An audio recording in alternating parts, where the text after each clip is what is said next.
Practice community. Perfect. So welcome everyone. I'm so happy that you are here. Today we're going to be talking about social media, the power of social media, and specifically I want to introduce you to 3 different types of social media posts that you can make. There's many more. I've just chosen 3 to highlight today, and we'll talk a little bit about different social media strategies that you can have as a entrepreneur, as a person trying to market yourself to your social media community. So I know all of you know me already, but I'm Alex. I'm the creator of the Mindful Life Practice and Sober Girls Yoga. I'm really happy that you're here. And yeah, that's me. So there aren't uh 3 only. There's like 12 total that I've actually taught it as part of my yoga teacher training. And I bring it in as part of my entrepreneurial coaching program, but I just didn't think that I would be able to fit all 12 today. So there aren't 3 only, but there's 3 that I just chose to kind of introduce you to and talk about today. So we've kind of talked about this already. Why is social media important? I have such a love-hate relationship with it. Like, I want to just leave it sometimes and want to turn it all off and get overwhelmed by it. Like, my whole business runs on WhatsApp, and I wake up in the morning to like 80 WhatsApps from people, and there's WhatsApps that I miss, and messages, and Instagram DMs, and like all this stuff. But I also know that without social media, I would never be here today. Like, first of all, I would never be sober without social media, because it was an Instagram ad for 1 year no beer that brought me to the sober path. And I would have never built this community without social media. Like, it was the 1 year no beer Facebook group that really built the foundation for this community, and where I networked with people and brought them into my circle and brought them onto the Mindful Life Practice. And then Instagram and like all of these things have just connected all the dots for me in so many magnificent ways. Like, I really have no idea how people did business before social media, honestly, because like, for example, there were all these women on my yoga retreat last week, and one of them just WhatsApp messaged me today, being like, "I'm trying to become a member on your website. I like can't find a link, blah blah blah." And I was thinking, like, man, you know, 20 years ago, how would you make that connection? Like, post a yoga retreat of someone to like then come on your platform, like without WhatsApp or Instagram or Facebook, I don't know. So we're really lucky to live in this digital age, and it's definitely love hate, but I'm in it at this point. Like, there's no way that I would ever be able to like step off of it. So I want to introduce you to a few 3 different social media types. There's many more, but some of the biggest mistakes that I've seen on social media, posting too much of the same content, so not mixing it up enough, and then also too many calls to action. And so I've worked with a lot of yoga teachers over the past couple years, and the biggest struggle that I've seen with people is that we don't know how to market ourselves. And so, like, for example, I've gotten the permission out of one Facebook group I'm part of, Sober Inspired Pirates. They've given me permission to market my yoga offerings, but I do it in a way that it doesn't seem like I'm marketing my yoga offerings to the group, if that makes sense. Like, I'm connecting with the audience, I'm engaging with people. I might mention that I teach yoga online, but that's it. And so I made the mistake of giving this extension to a whole bunch of my graduates. I said, yeah, Sober and Stars Pirates says that we can market in the group. And the next day it was like 5 people posting, "Hey, I have a class at this time. Hey, I have a class at this time." And then I got like a warning from them being like, you can't do this. And what I realized is that people are posting these call to actions, which is like, join my yoga class, join my yoga class, join my yoga class. But that like really wears people down, and they're not going to engage with that, and they're going to feel like they're being sold to. And so someone said this to me, it's really important: only post a CTA every 2 to 3 posts. So only do a call to action every 2 or 3 posts. The rest of the posts should be sharing about something relevant without making it seem like you're directly selling or calling someone to join something. So, for example, in like the hype up to the launch of my one of my big sober offerings a couple years ago, everything was like a excitement phase just around the theme of sobriety. So I just made a bunch of reels around sobriety. I didn't actually start putting call to actions in. And then when I did, it was like I had a 14-day plan, and it was like every couple days I mentioned the program, but I didn't mention it every single day. So I'm going to share with you a couple of these types of social media posts within this sort of plan that I have. And the ones that I'm going to share with you today are a personal story post, a case study post, and then an engagement post. So the first is a personal story post. And this type of post is where you share something that's vulnerable about yourself. And these posts build trust and intimacy with your audience. So this is a post that I made a couple weeks ago. I actually went on my Facebook group and I pulled up the analytics to see like what were the most highly engaged posts. And this was one of the ones that came up. And this was a story that I posted about a moment when I was triggered to almost drink a bottle of wine. And then everything that happened around that, how I avoided drinking, and then some of the things I learned from it. So like play it forward, reach out, find other activities to keep you busy. So this type of post can really help people connect with you. And I actually just recently sent a newsletter. It was a couple days ago, and it was a similar type of thing. The main chunk of the newsletter, I was talking about Satya and honesty, and basically this situation I ended up in where people were gossiping, and I got kind of sucked into gossip. And then I wrote about kind of my learnings from gossiping and some journal prompts around gossiping for other people. And I got so many email responses and messages, like WhatsApp messages from people being like, that was a great newsletter. And one of my best friends, I was like, I didn't even think you subscribed to a newsletter. Or like, I haven't heard from you in like years, And so people really resonate with these personal stories. And I know sometimes we feel like, will anyone care?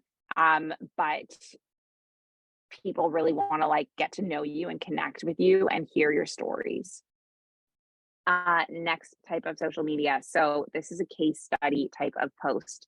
So this is the type of post where you share the results that a former client has gotten from working with you, and this builds your authority and proof. So the funny thing is that I actually used this. I had to do this big social media plan for a coach that I was working with, and I had messaged Matt, Sober Yoga Dad, to be like, can I use something that you posted can I repost it on social media? And then Matt was in my course like a couple months later where I showed this whole thing and was like, you were my case study. He's like, oh my God. But yeah, so this is a post. Matt wrote something beautiful about his 1 year alcohol free.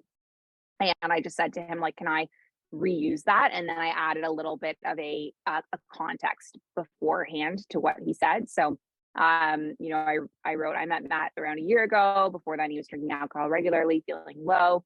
He had never tried yoga. He tried his first yoga class with the Mindful Life practice. Since then, he's been on a massive transformational journey. He's done yoga almost every single day. He hasn't had a drink in over 365 days. He did one-on-one coaching with me using a lot of the tools and techniques I'm now using as part of this program coming up. So this was in the launch to a new program. We got clear on his ambitions and goals. He's partway through his 200-hour yoga teacher training. We're so excited to have him teaching yoga on our platform soon. And then I copy pasted what he wrote. So 365 days ago, I saw this brilliant documentary about a British comedian called Tony Slattery, and also one about former footballers. Both touched on drinking and what it was doing for their lives. Nothing. At that point, I decided to have a little break. I have zero regrets about all the amazing times I've had in the pub drinking, all the brilliant nights out I had, but I also had zero regrets about having a year off. It's the best thing I've ever done. And day 1 to day 365 has produced this massive change: clear skin, mental health at a high, yoga for 300 days in a row, better dad, better husband, better friend. I'm sure some of you are sick of me going on and on about it, but I love the sober life and the journey continues.